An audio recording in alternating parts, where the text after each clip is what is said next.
समय का महत्व, एक नैतिक कहानी। एक गरीब किसान दिन भर मेहनत करके अन्न इकट्ठा करता था।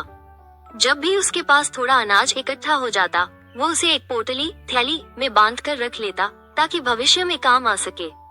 खोया हुआ अनाज। एक दिन वो किसान अनाज की भारी पोटली अपने सिर पर रखकर घर लौट रहा था। चलते चलते वो बहुत थक गया और एक पेड़ के नीचे आराम करने के लिए बैठ गया। गर्मी और थकान के कारण उसकी आंखें झपकने लगी और वो धीरे धीरे नींद के आगोश में चला गया। लेकिन उसे इस बात का अंदाजा नहीं था कि पोटली में एक छोटा सा छेद हो गया था, जिससे अनाज के दाने धीरे धीरे नीचे गिर रहे थे। वो चैन से सो रहा था और अनाज के दाने एक एक करके जमीन पर बिखरते जा रहे थे। जब जागा तो पछताया। कुछ देर बाद जब किसान की आंख खुली तो उसने देखा कि उसकी पोटली हल्की हो गई है। जैसे ही उसने पोटली को उठाया, उसे एहसास हुआ कि उसकी मेहनत का सारा अनाज रास्ते में गिर चुका था। वो घबराकर पीछे की तरफ देखने लगा तो दूर दूर तक जमीन पर कुछ अनाज के दाने दिखे। उसने तुरंत भागकर उन दानों को इकट्ठा करने की कोशिश की, लेकिन धूल और मिट्टी के कारण वे अब खाने लायक नहीं बचे थे। किसान ने निराश होकर कहा, काश मैं पहले जाग जाता तो यह अनाज बचा सकता।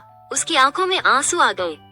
उसने मन ही मन सोचा, ये तो कुछ अनाज था, लेकिन अगर मैंने अपने जीवन में भी समय को ऐसे ही व्यर्थ गंवा दिया तो मैं कुछ नहीं कर पाऊंगा। समय का महत्व। किसान को इस घटना से एक बड़ी सीख मिली। उसने सोचा, जिस तरह अनाज के दाने गिरते गए और मैं उन्हें रोक नहीं पाया, ठीक उसी तरह समय भी धीरे धीरे हाथ से निकल जाता है। अगर मैं समय रहते सचेत नहीं हुआ तो जीवन भर पछताना पड़ेगा। उसने खुद से वादा किया, अब से मैं हर पल का सही उपयोग करूंगा और अपने समय को व्यर्थ नहीं गंवाऊंगा। शिक्षा, समय अनमोल है, इसे व्यर्थ नहीं करना चाहिए।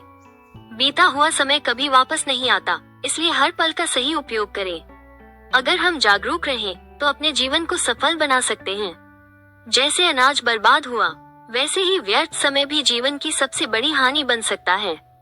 यहाँ पढ़ें और मोरल स्टोरीज।